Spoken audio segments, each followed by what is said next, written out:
নমস্কার। স্কাই 18 বাংলা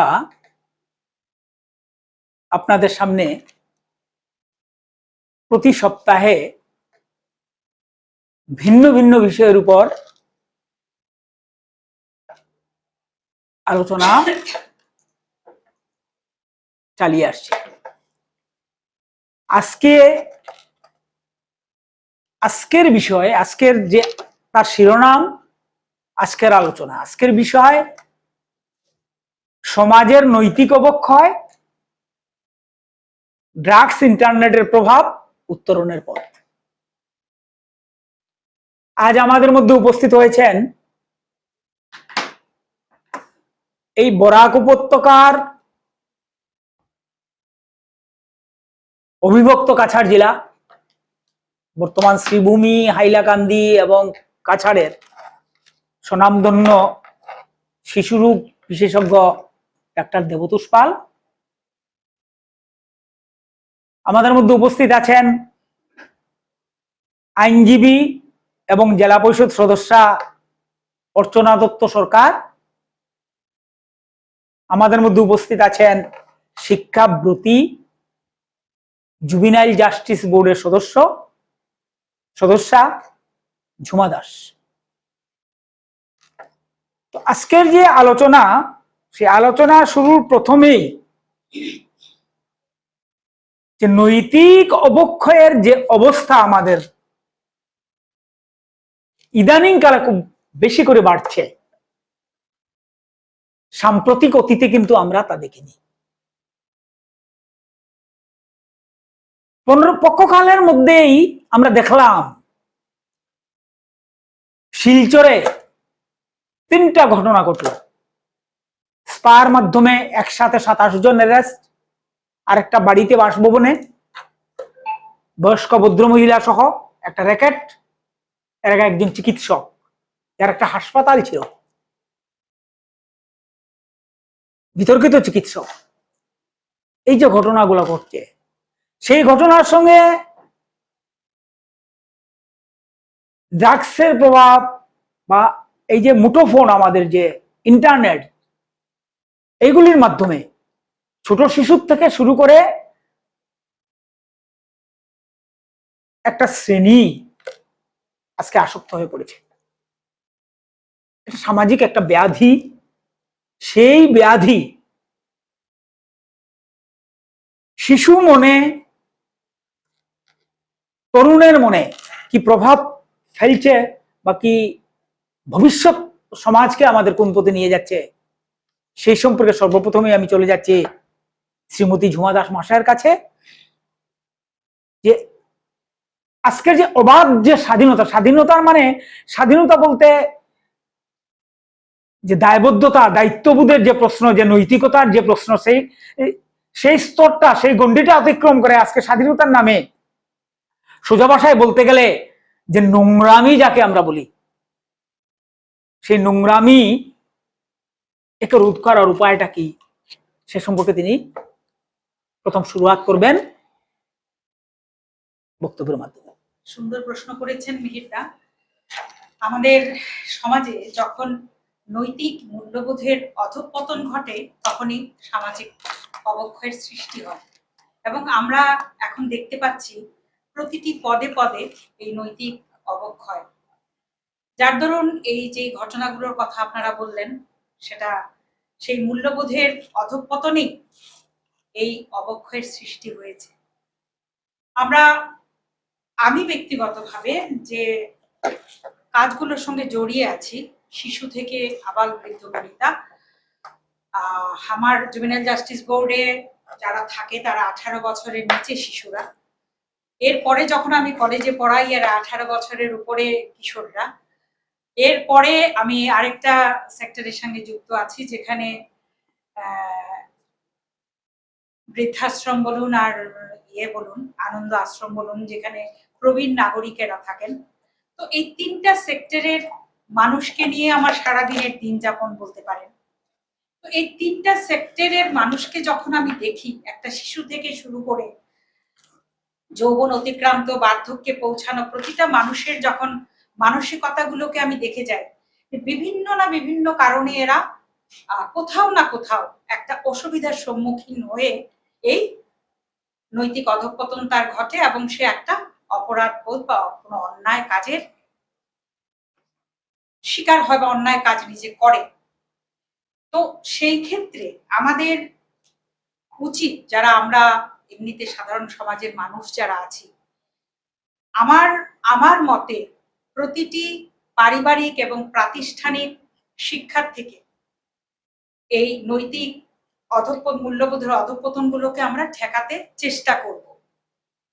আমাদের প্রতিটি পরিবারে যদি প্রতিটি শিশুকে নৈতিক শিক্ষা দিয়ে বড় করা যায়, ধর্মীয় অনুশাসনগুলোকে সুন্দরভাবে ওদেরকে শিখিয়ে দেওয়া যায়, হয়তোবা এই মূল্যবোধ এর অবক্ষয় থেকে আমরা কিছুটা মুক্তি পেতে পারি। কিছুটা নয় বলবো আমি, পুরোটাই মুক্তি। তো এই যে টিনেজার যারা, আপনি এদেরকে নিয়ে মূলত কাজ করছেন, বা সদ্য কৈশোর উত্তীর্ণ যে ছাত্রছাত্রী যেগুলো আছে, তো হ্যাঁ এদের আপনি খুব কাছ থেকে দেখছেন, বা শিক্ষক যিনি ছাত্রের সবকিছুই তার মনস্তত্ত্বই বিশ্লেষণ করলো, মনস্তাত্ত্বিক বিষয়গুলো উঠে আসবে।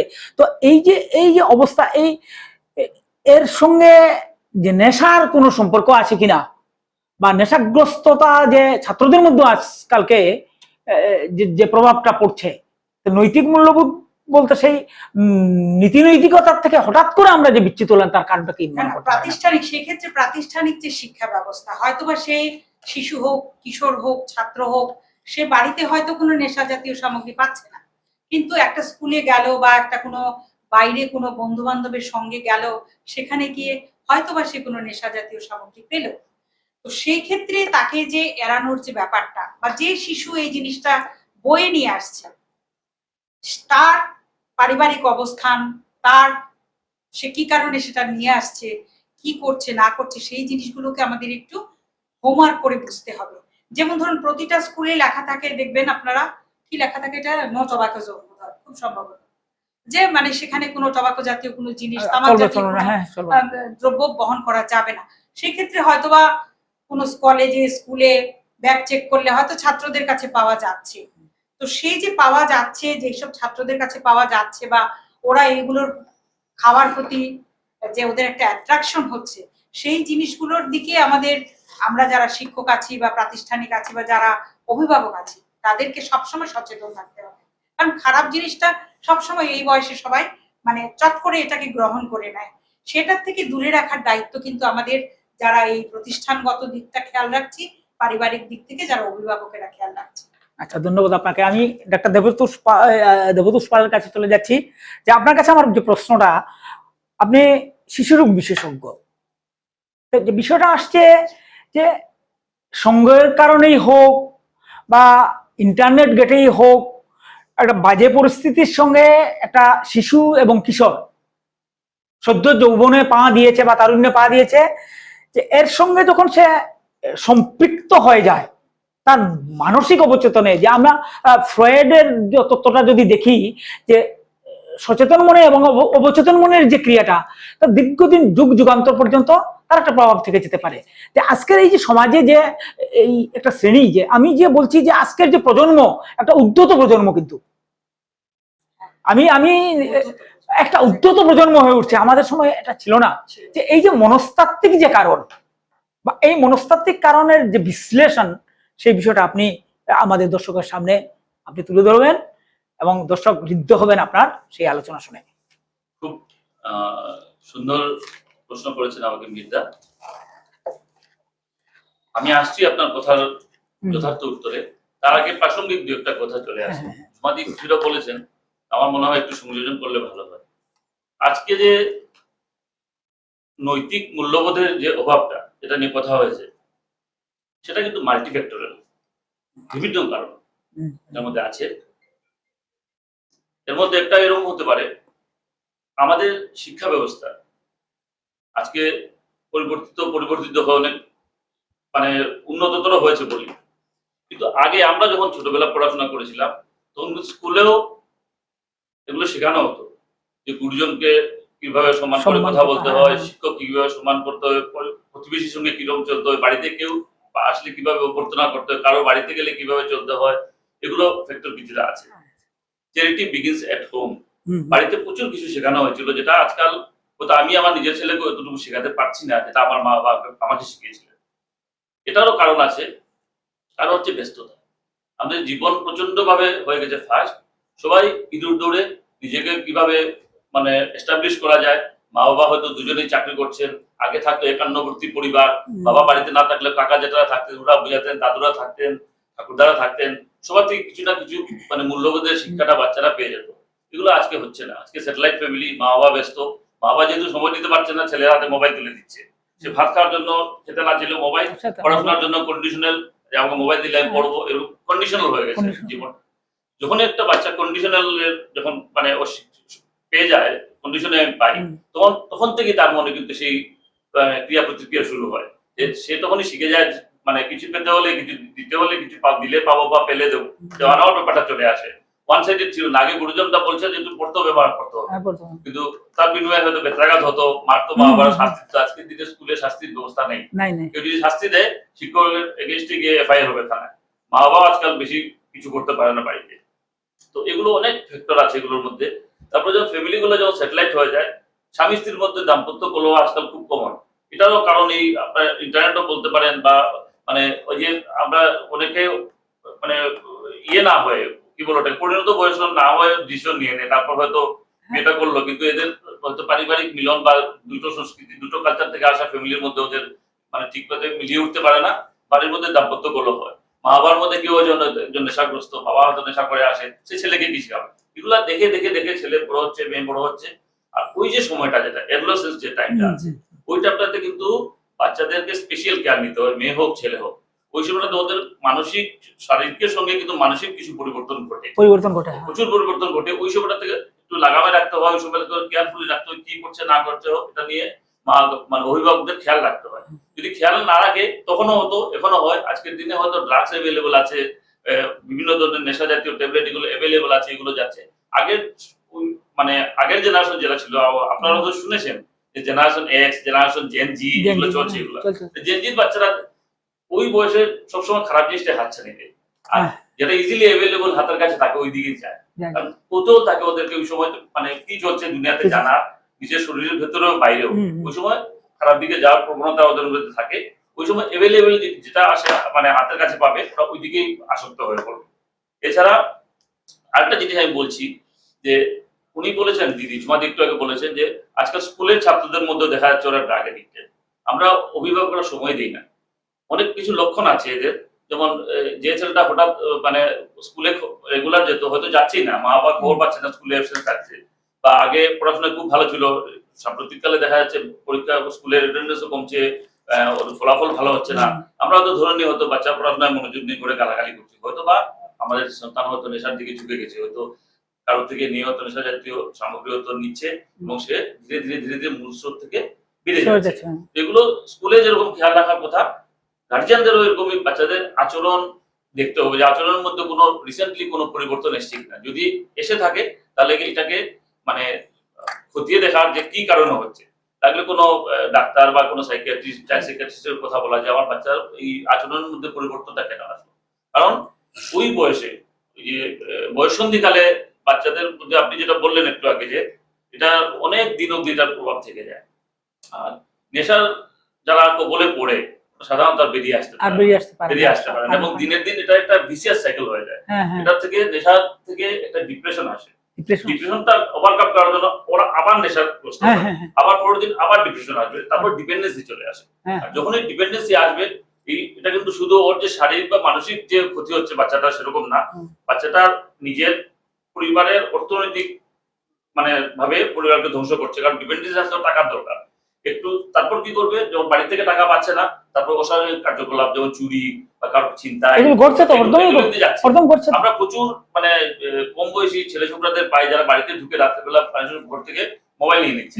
তো তাকে ধরলে বকলে, ও ভাবলে দাঁড়িয়ে আছে, কিছুই বুঝতে পারছে না, কিং কর্তব্য বিগুণ হয়ে দাঁড়িয়ে, কোনো প্রতিক্রিয়া নেই মুখের মধ্যে, অন্যায় করছে হাসছে, এটা কিছু বুঝতে পারে না।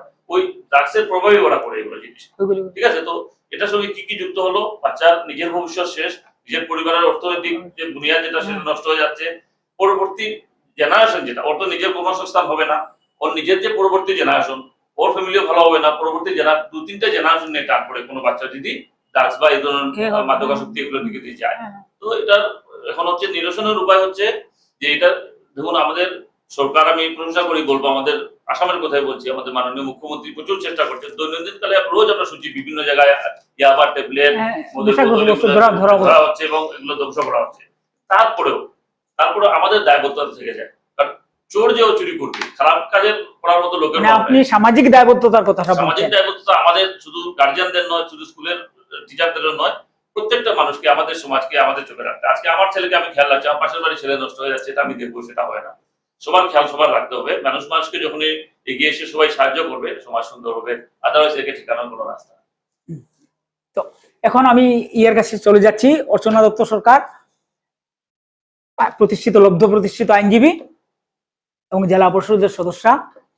আমি প্রথমে আইনের দিকটা, দুটো বিষয় আমি আইনি ব্যাখ্যাটা দর্শকদের সামনে পরিষ্কার করতে চাইছি। আজকে ধরুন এই যে স্পা গুলোতে যে মেয়েগুলো ধরে পড়লো, এখানে একটা প্রশ্ন, আমি মেয়ের বাবা, মেয়ে নাতি পেয়েছি, তাই আমি লিখতে পারিনি। গতকালকে আমি লিখতে বসেছিলাম, কিন্তু আমি লিখতে পারিনি যে মেয়েগুলো ধরে পড়েছে, খদ্দের তো ছিল, ওরা কোথায়? এটা পুলিশের কাছে আমার প্রশ্ন, কাছাড় পুলিশের কাছে আজকের এই আলোচনা থেকে। কারণ হাজার হাজার মানুষ দেখবেন, ওটা যখন কালকে প্রচার করা হবে, ইউটিউব আছে, স্যাটেলাইট চ্যানেলে ওরা চালবে, ডিজিটাল করেছে, তা ওরা। কাছাড় পুলিশের কাছে আমার প্রশ্ন, আজকের এই আলোচনা চক্র থেকে আমি রাখলাম যে মহিলারা ধরা পড়েছেন, তার খদ্দেরগুলো গেল কোথায়? যেমন অফিসিয়ালি গতকালকে কাছাড় পুলিশ থেকে সংবাদ সম্মেলন করে, আজকে দেখলাম পত্রিকায় আমি, যে বলা হয়েছে এই স্পা সেন্টার গুলো ছিল সেক্স র্যাকেটের। অফিসিয়ালি স্বীকার করা হয়েছে, যেহেতু সংবাদ সম্মেলনে বলা হয়েছে। তো এদের আইনগত এদের কি শাস্তি হবে, এই যারা ধরা পড়লো, আইনি ব্যাপারগুলো। এবং তার সঙ্গে আরেকটা বিষয় যুক্ত করছি, যে প্রতিদিন বিশেষত হিমন্ত বিশ্ব শর্মা মহাশয় মুখ্যমন্ত্রী হওয়ার পর প্রতিদিন কোটি কোটি টাকা ড্রাগস ধরা পড়ছে। আমার এই বরাক উপত্যকায় ধরা পড়ছে, সমস্ত রাজ্যে ধরা পড়ছে। কি একটা এনডি, কি একটা অ্যাক্ট আছে, এক সম্পর্কে আমি জানি না, যে নেশা বিরোধী যে এনডিপিএস অ্যাক্ট, এই আইনে ওরা আসে, ওরা বের হয়ে যায়, বা জেল থেকেও যে ব্যবসা বাণিজ্য ওরা চালাতে পারে। কিছুদিন আগে 5 জন না 6 জন অ্যারেস্ট হওয়ার মাধ্যমে ওটা প্রকাশ্যে এসেছে, যেটা রোমহর্ষক।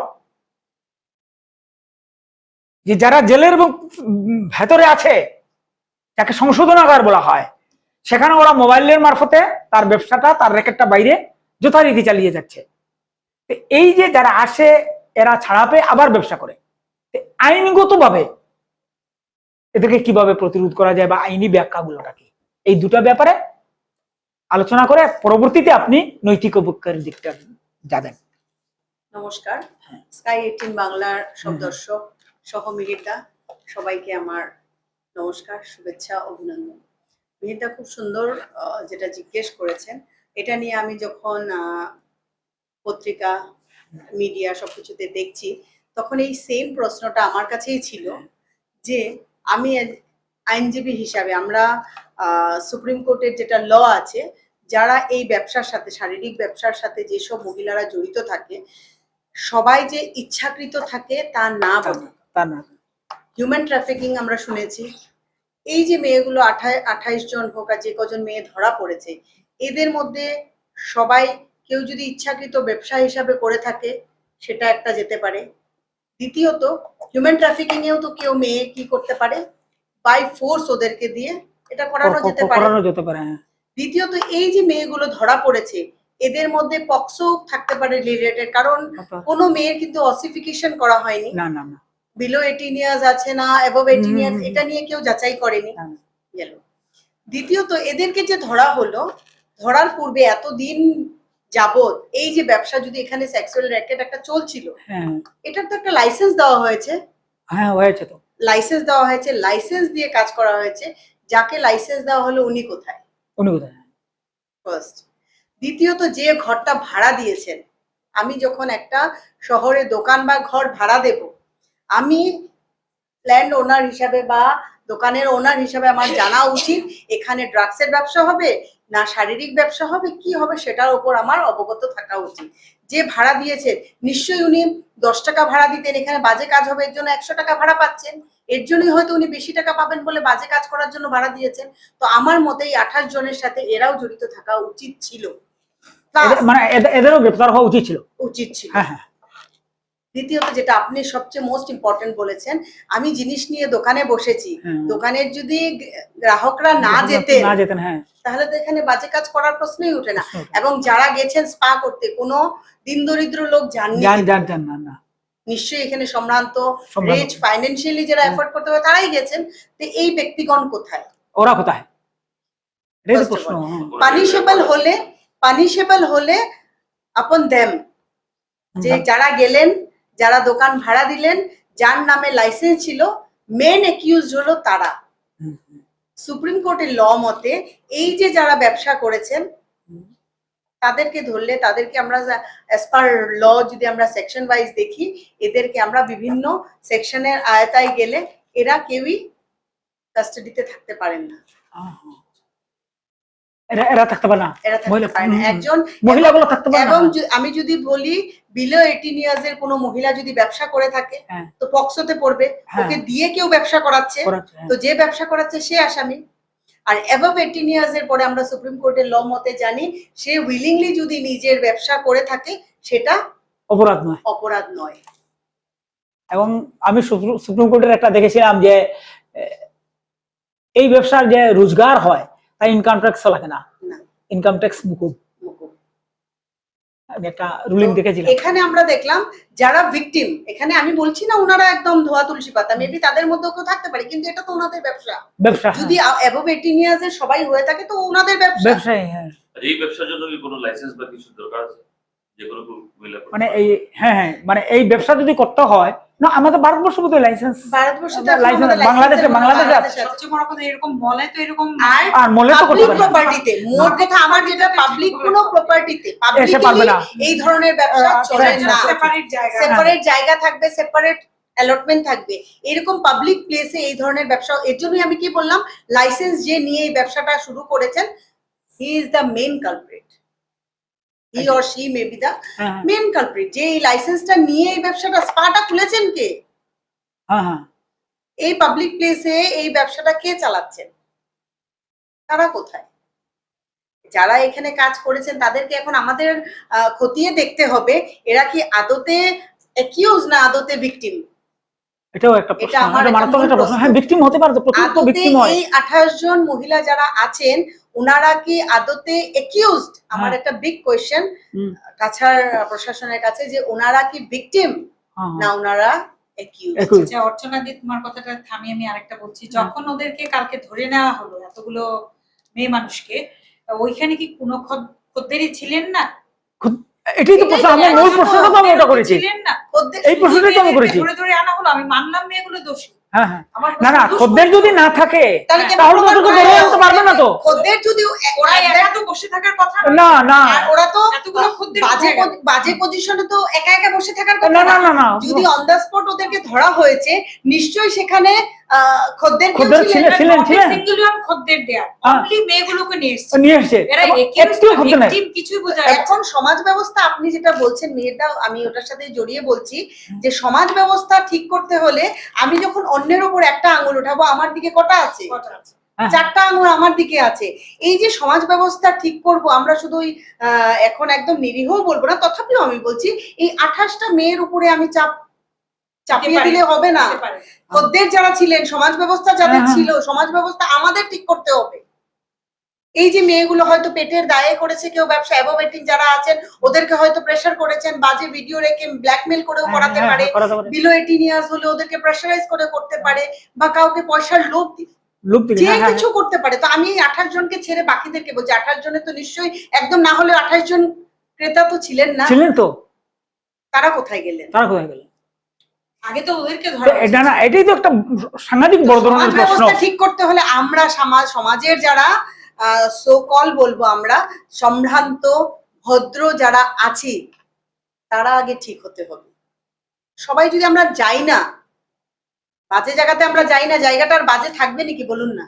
এটাই তো থাকবে না আর তো। শুধু এক শ্রেণীর মানুষকে শাস্তি দিয়ে তো সামাজিক অবক্ষয় হ্যাঁ, শেষ করা যায় না। সেটা যাবে না। আর শাস্তি দিয়ে তো কোনোদিন যাবে না। মানলে তো আমি আইনের আওতায় এসেও আমি একটা punishment পেয়ে গেলাম। অ্যাডভোকেট হিসাবে বলবো আইনি পদক্ষেপ যদি নেয় এই 28টা মেয়ের উপরে, এটার প্রমাণগুলো কোথায়? কোথায়?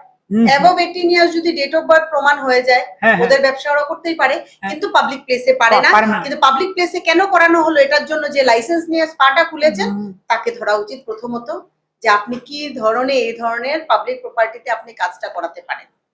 দ্বিতীয়ত হলো যদি কোনো তাহলে একজন আইনজীবী হিসেবে আপনার কাছে আমার যে প্রশ্ন, তাহলে যে সেকশন গুলো বসিয়েছে খুব শক্ত শক্ত সেকশন, ওগুলো তাহলে তো আদালতে টিকবে বলে মনে হয় আপনার?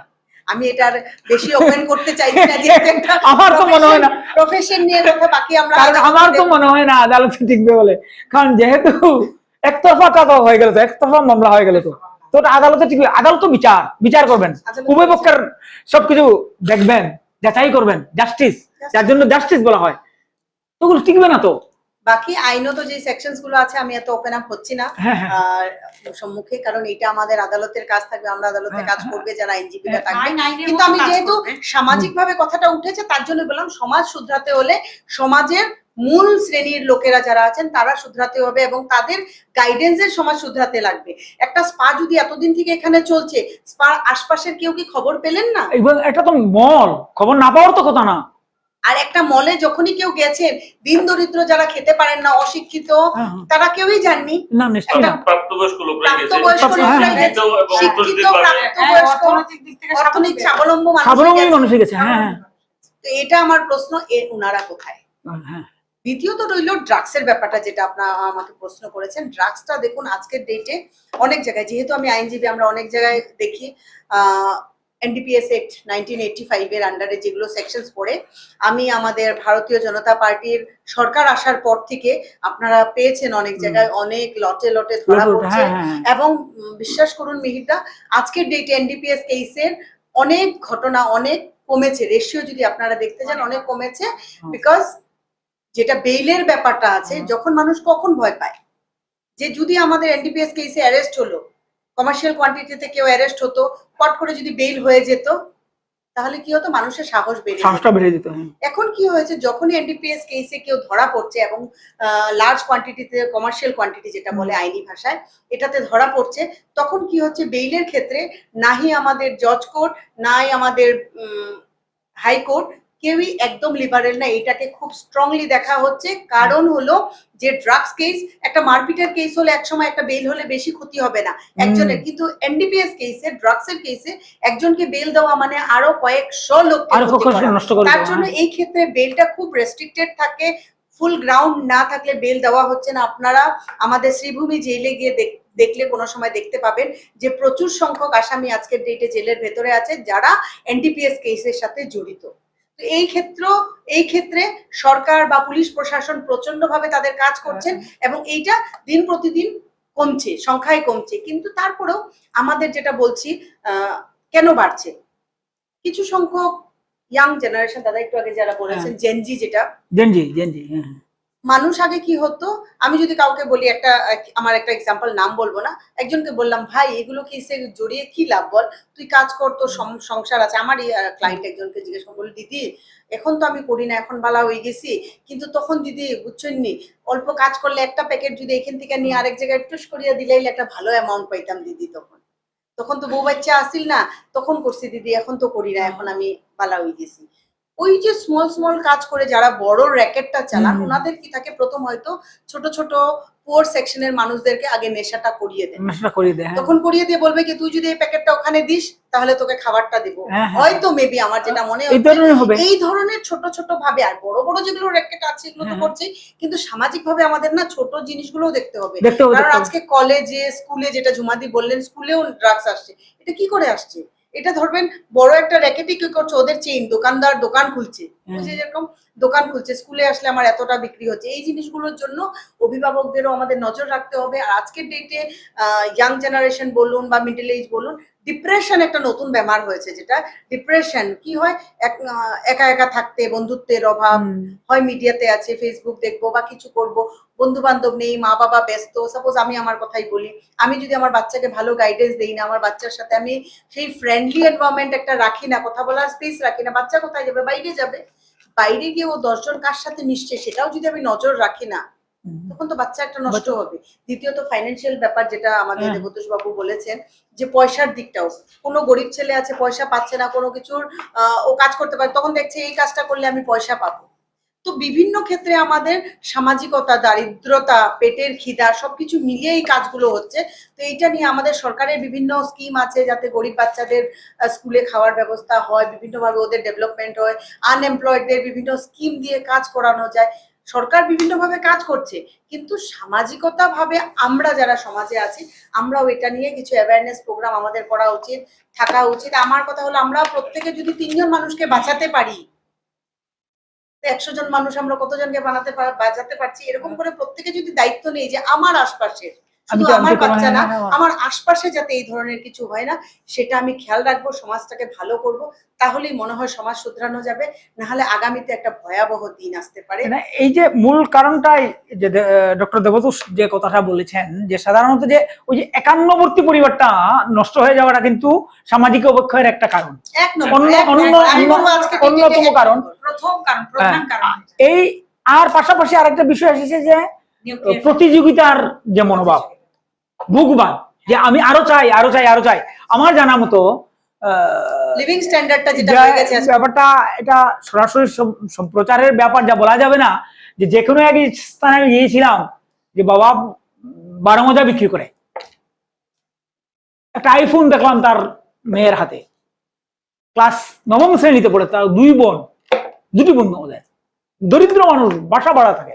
ওর ঘরে গিয়ে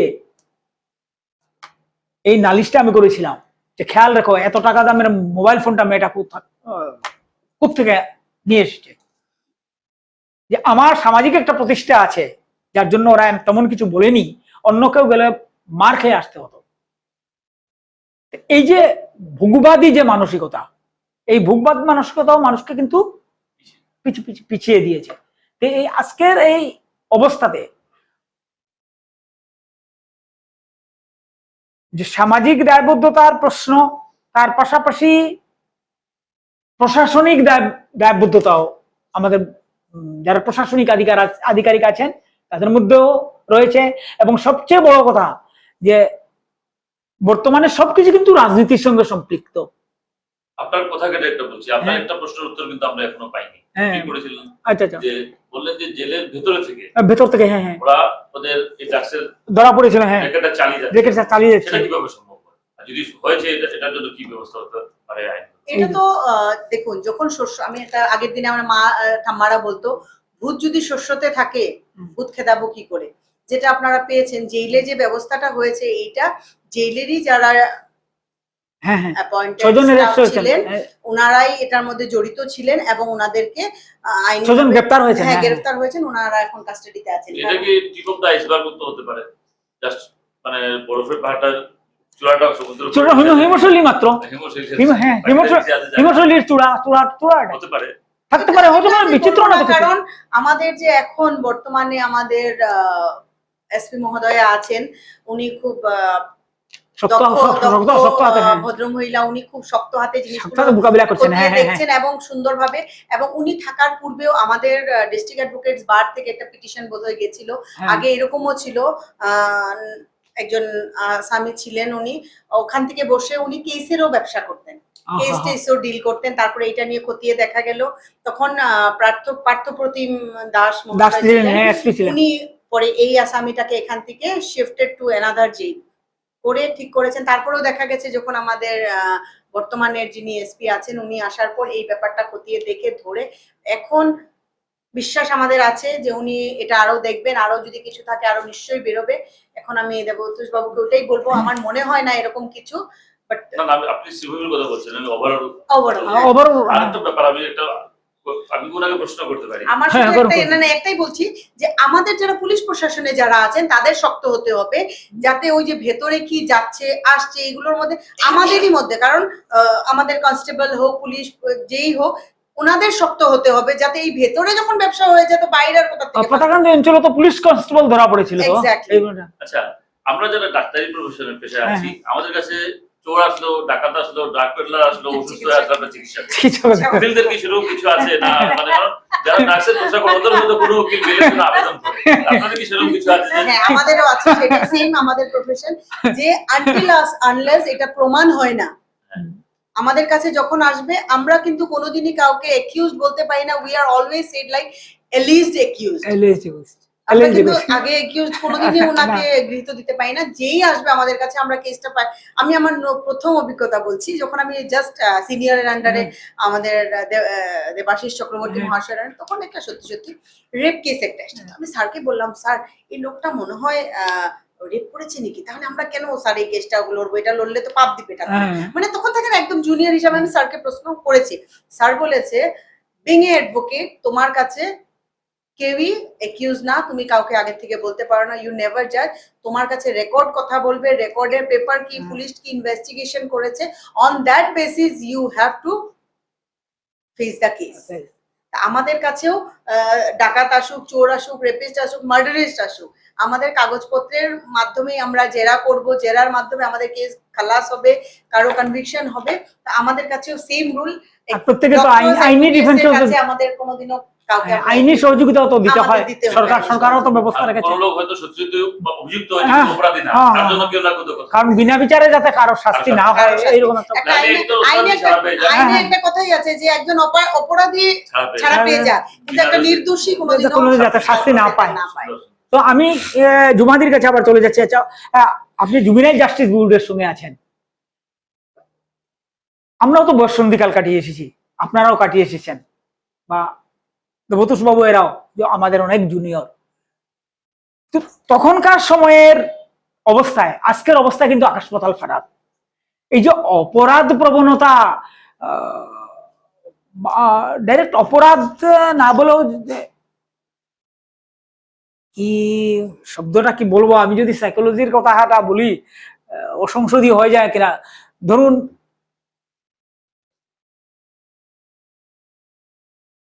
জোরপূর্বক মানে বলপূর্বক বল প্রয়োগ করে মানসিক তৃপ্তি যে বিষয়টা, এটা কিন্তু টিনেজদের মধ্যে এখন অনেক কিছু আমরা দেখি, যেহেতু পত্র পত্রিকার সঙ্গে সম্পর্ক আছে, আমরার কাছেও মানুষজন আসে, এ সম্পর্কে আপনার যে অভিজ্ঞতা যতটুকু বলা যায়, বা আমরা কি করতে পারি অভিভাবক হিসাবে, আমরা সে বিষয়ে একটু আপনার। মানসিক তৃপ্তি বলতে আপনি কি বুঝাতে চাইছেন? মানে পক্সো অ্যাক্টের কথা বলছেন আপনি? পক্সোর কথা বলছেন? পক্সো কথা বলছেন? হ্যাঁ, সেটা তো মানে ভীষণ রকমেরই একটা লজ্জা বা দুঃখের ব্যাপার মেহেরটা। এটা এরকম অনেক কেসই আসে আমাদের কাছে, আবার এমন কিছু কেসও আসে যেগুলো আমাদের পক্সো অ্যাক্টের আওতায় আনার জন্য আমাদের বর্তমান সরকার একটা ঘোষণা করেছে যে ভিকটিম কম্পেনসেশন বলে না, যে পক্সো অ্যাক্টের আওতায় কোনো ভিকটিম যদি আসে তাকে সরকার একটা বিরাট রকমের অনুদান দেয়। তো সেই ক্ষেত্রে হয়তো কোনো ঘটনাই ঘটেনি, একটা জানাশোনার মধ্যেই কিছু ছিল, একটা কেস দিয়ে দিল, এরকমও ঘটনা আছে। আবার এমনও ঘটনা আছে যেটা এরকম মানে জোরে জবরদস্তিতে তার তৃপ্তি সে নিয়েছে কোনো একটা 18 বছরের নিচে কোনো মেয়ের কাছ থেকে। আমাদের কাছে এমন একটা কেস আছে, ভদ্রলোক বলি, সে কিন্তু জুভেনাইল না, ভদ্রলোক, এবং মেয়েটা কথা বলতে পারে না, সে এখন আমাদের সিলেবাসের আন্ডারে আছে, কথা বলতে পারে না, ওকে মানে ভালো মন্দ বলে বলে বলে বলে ওকে নিয়ে গিয়ে এই ধরনের কাজ ওরা করেছে। তো সেই যে ভদ্রলোক এই কাজটা করলো, এই ধরনের মানসিকতার যে লোকগুলো, তাদের ক্ষেত্রে আপনি চিন্তা করে দেখুন, এই ধরনের লোকগুলোর মানসিকতাকে আমরা তাড়াতে গেলে কি করব? তো বাংলা স্কুলের যে principal, Bangla higher secondary, yes, আমরা গেলাম সেই স্কুলে, এবং সেই স্কুলে মিহিরদা, আমার অন ক্যামেরা বলতে এখন একটুকু অসুবিধা নেই, কোনো টিচাররা কিন্তু মুখ খুলেনি, না সাক্ষী দেন নাই তো, আমাদেরকে অ্যাভয়েড করেছে। শুধু ওটা নয়, আমরা চাইল্ড প্রোটেকশন ইউনিট থেকে গেছি বলে ওরা রীতিমতো অ্যাভয়েড করলো। হুম হুম হুম। তো আপনি এই সামাজিক অবক্ষয়গুলো কি করে তাড়াবেন? এবং আপনি সমর্থন আমাকে করছেন তো। বলুন। এখানে আমি আমি অনেকের সঙ্গে তর্ক করেছি যে না এই টিচারটা খুব ভালো, সেই পরবর্তীতে সৌভাগ্যবশত, আমি নাম বলছি না, একজন চিকিৎসক তিনি তার টেস্ট করেছিলেন, তিনি তখন দুজন লোক আমার সঙ্গে তর্ক বিতর্কে জড়িয়েছিলেন, ডেকে নিয়ে এক কথা বলার পর ওরা তখন সারেন্ডার করলো এসে আমার কাছে। না না, লোকটা ভালো খারাপের প্রশ্ন তো পরে, আগে ঘটনা কি ঘটেছে আমাদেরকে জানতে দাও। সে একটা সম্পর্কেও স্কুলের বলতে হায়ার হবে। সেকেন্ডারি প্রিন্সিপালের কেউ যদি এই বলবে। এই এই এই যদি মানসিকতা হয়, তো এবং তো এই আমরা তো ঘটনার অশিক্ষিত এই- যে করছে এই কথাটা তো আমরা বলতে পারবো না। এই ঘটনার পরে পরেই লোকটা কি করে লিভ পেয়ে গেল স্কুল থেকে? এটাই তো। আপনি এই অবক্ষয়গুলো কি করে এড়াবেন, কি এই- করে তাড়াবেন? এই যে কিছুক্ষণ আগে অর্চনাদি বলছিল যে শস্যের মধ্যে ভূত যদি থাকে, তাকে তাড়াতে গেলে আমাদেরকে ভাবতে হবে। এটা সাংঘাতিক সেই সংকট। তো আমরা একটা সংশোধনের কাজটা কে করবে বলুন, কে করবে? আজকের ডেটে কি হয়েছে, সমাজ ব্যবস্থা যেটা হয়েছে, যে কোনো ক্ষেত্রে বলি হুম। আমি, সবার কি হয়েছে, আমি বলবো তাহলে তো আমি বাজে হয়ে যাব।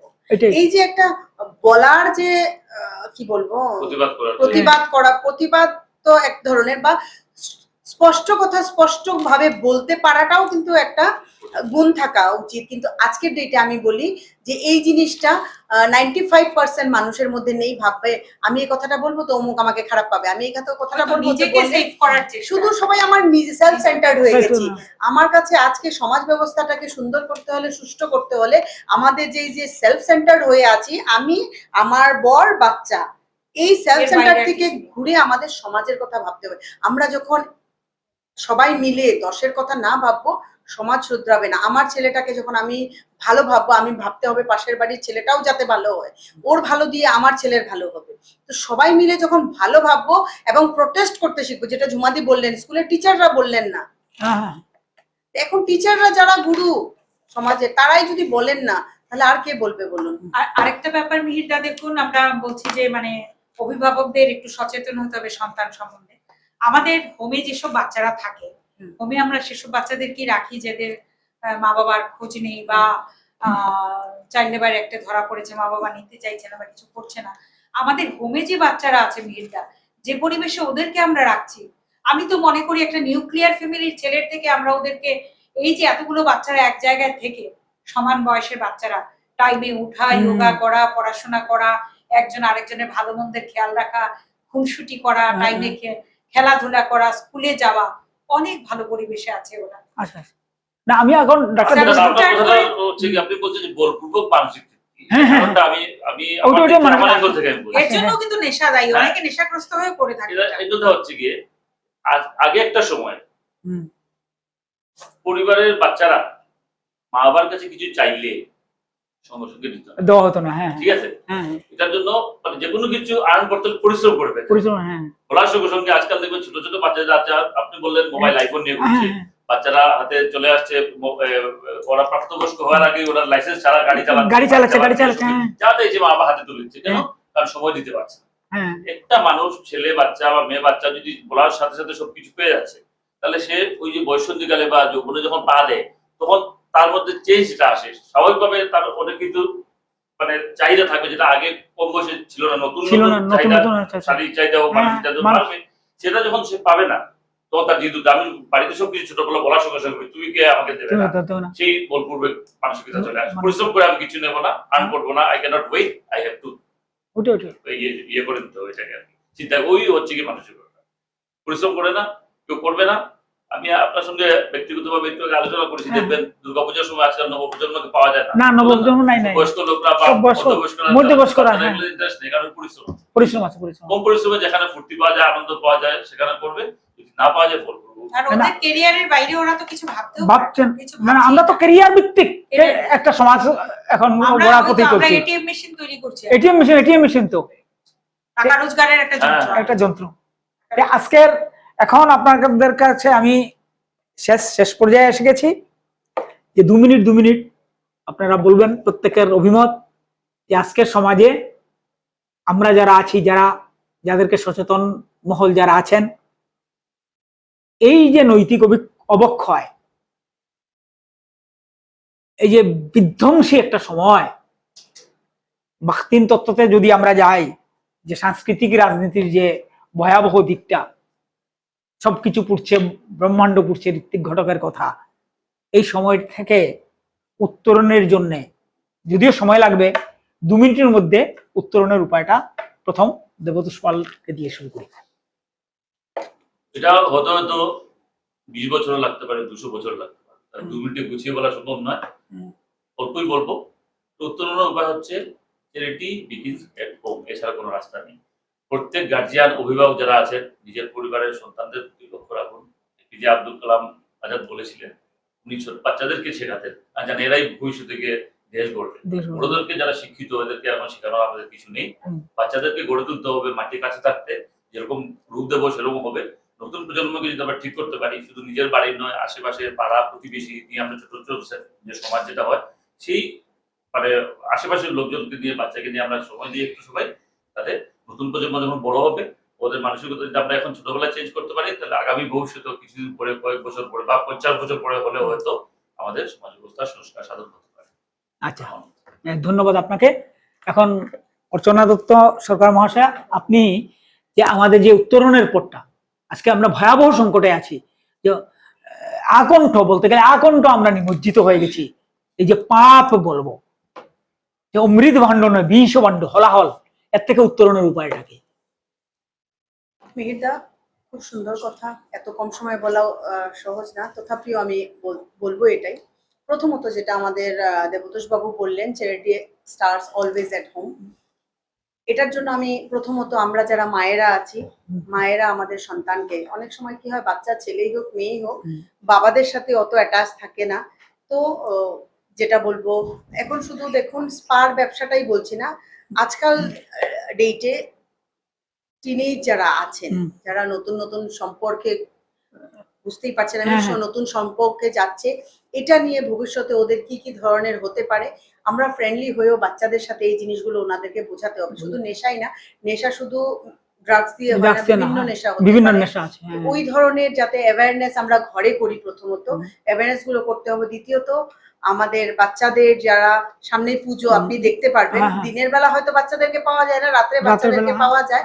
তো পুজোর সময়ও যাতে আমরা মায়েরা যারা আছি এই ব্যাপারটাতে সাংস্কৃতিক ভাবে আমরা বাচ্চাদেরকে যাতে গড়ে তুলতে পারি।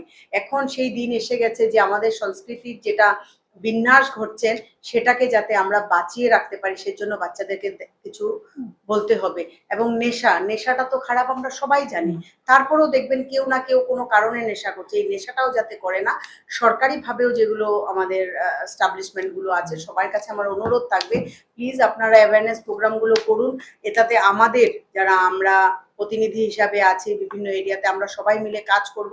এই কাজ করে নেশাগ্রস্ত বা নেশা নিয়ে যারা অলরেডি নেশায় আছে, তাদেরকে কিভাবে রিহ্যাবে পাঠানো যায়, যারা ভালো আছে ওদেরকে যাতে ভালো রাখা যায়, এই নিয়ে কাজ করতে হবে আমাদের, না হলে আমরা সমাজকে বাঁচাতে পারবো না। দ্বিতীয়ত হলো আমাদের ড্রাগস হলো, এটা হলো। দ্বিতীয়ত যে এই যে ব্যবসাটা হচ্ছে, যেটা আপনি বললেন স্পার ব্যবসাটাই যেটাই হোক, আমি এখানে যারা এই ধরনের একটা ধরা পড়েছে, এরকম অনেক আরো হয়তো আছে যারা নিজেদেরকে বাঁচাতে চাইছেন। আমি আজকের আলোচনার মাধ্যমে যদি কেউ এটা দেখুন, আপনারা যদি এরকম কোনো স্পাতে বা কোনো জায়গায় আপনারা আবদ্ধ আছেন, বাঁচতে চাইছেন, প্লিজ আপনারা যোগাযোগ করুন। যদি কোনো মাইনর বাচ্চা আছে, পুলিশ প্রশাসন সবাই হেল্প করবে, খদ্দের হোক কে হোক, আমরা ওদেরকে পুলিশ না ধরুক, কিন্তু আপনাদেরকে যাতে বাঁচানো যায়, আপনারা সেই পদক্ষেপটা প্রথমে নিন। তারপরে তো আর সমাজ ব্যবস্থা আছে, আমরা সবাই আছি, কাজ করব। কারণ সমাজ বাঁচাতে হলে আজকের ডেটে একটাই মূল মন্ত্র, আমাদের ঘর ঠিক করতে হবে এবং সবাই মিলে সমাজের সাথে সমাজের জন্য কাজ করতে হবে। ধন্যবাদ।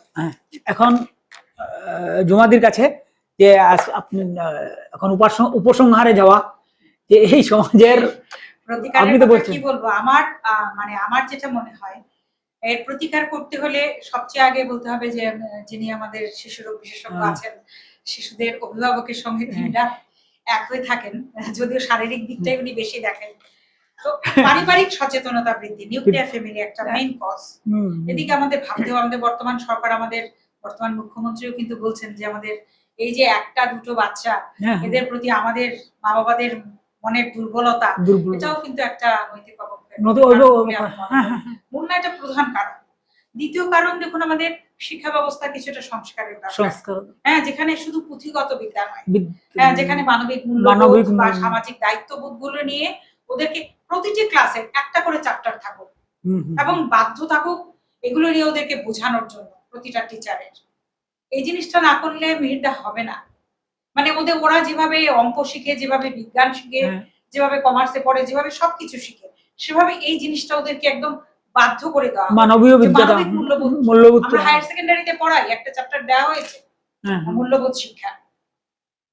যে এই যে চ্যাপ্টার আমাদের সময় তো এগুলো ছিল না, হ্যাঁ। এখন দিয়েছে কেন? যে এই মূল্যবোধের অবক্ষয়। অবক্ষয় এসেছে। কিন্তু পারছি কই মিহিরদা ঠেকাতে? পারছি না, কারণ ওই যে আমাদের শস্যের মধ্যে বোধ। বুধ। তারপরে আছে দেখুন, যদি পুঁথিগতভাবে প্রতিটা বিদ্যালয়ে প্রতিটা চ্যাপ্টারে যে কোনো নন গভর্নমেন্ট স্কুল বলুন, গভর্নমেন্ট স্কুল বলুন, চ্যাপ্টারের মধ্যে একটা চ্যাপ্টার থাকাই উচিত সামাজিক এই মূল্যবোধগুলো, যাতে ওদেরকে ধরিয়ে দেওয়া যায়। দ্বিতীয়ত দেখুন, এই যে সামাজিক মাধ্যমের এই যে ইন্টারনেটের যে ব্যবস্থা, সেটাতে যদি আমরা লাগাম না টানি, একটু লাগাম টানার একটা প্রয়োজন বাচ্চাকে আছে। আমরা হ্যাঁ, কিছু কোনো লাগাম টানার প্রয়োজন আছে। এই যে এত একদম অবাধ মাস্ট, এটাতে মানে আমি চাই ইমিডিয়েট এতে লাগাম টানা হোক। একটা লাগাম টানা হোক। হ্যাঁ, ওরা গেম খেলেও এটা ঠিক এটা আছে, খেলে- ছোট বাচ্চা একা ঘরে হ্যাঁ, কাজের মাসির কাছে রেখে যাচ্ছে, হুম, সে কনস্ট্যান্ট গেম দেখছে, ওই দেখছে, সে কিন্তু একটা লাগাম টানা উচিত। হ্যাঁ, হ্যাঁ, লাগাম শুধু টানা উচিত। বাচ্চারা নয়, বুড়োরাও এটাতে মানে যে কোনো সাইটে গিয়ে ঢুকে হ্যাঁ, যাওয়া, এগুলি হ্যাঁ। এগুলি এই জিনিসটা লাগাম টানতে হবে। লাগাম। আর মিহিরদা আমার মনে হয় ধর্মীয় অনুশাসন গুলো মেনে চলা। ধর্মীয় অনুশাসনের প্রয়োজন ধর্মীয় আছে। অনুশাসন মেনে চলা, ধর্মীয় অনুশাসন, ওদেরকে হ্যাঁ। ছোট থেকে চাপিয়ে দেওয়া, হুম, হুম। ওদেরকে বুঝতে শেখানো। হ্যাঁ, হ্যাঁ। জীবনটা তো একটা চ্যাপ্টার না মিহিরদা, না। ছোট থেকে বড় হওয়া, বড় থেকে বড় তো, হওয়া। হ্যাঁ, হ্যাঁ। সেইভাবে আমাদের ধর্মীয় অনুশাসন গুলোও তো সেই সেই যেভাবে একটা প্রকৃত মানুষ হয়ে গড়ে ওঠা যায়, প্রকৃত সেই মানুষ। দিকগুলো যদি আমরা খেয়াল করি, তাইলেই হয়তো এই অবক্ষয় আমরা রোধ করতে পারবো, হয়তো বা আর কোনো রাস্তা নেই। ভীষণ কষ্ট হয় ওদের কথা ভেবে। ওরা তো ছোট শিশু, ওরা বুঝতে পারে না। তো আমাদের এই শিক্ষা ব্যবস্থা, সামাজিক যোগাযোগ মাধ্যম, ধর্মীয় অনুশাসন মেনে চলা এবং পারিবারিক যদি অভিভাবকেরা একটু সচেতন হন, তাহলেই আমরা এই সামাজিক অবক্ষয়ের হাত থেকে বেরিয়ে আসতে পারবো। আচ্ছা, আজকের আলোচনায় অংশগ্রহণ করার জন্য আপনাদেরকে স্কাই 18 বাংলার পক্ষ থেকে ধন্যবাদ। আমরা নমস্কার। আপনাদেরকেও নমস্কার। অসংখ্য ধন্যবাদ। স্কাই 18 বাংলাকে।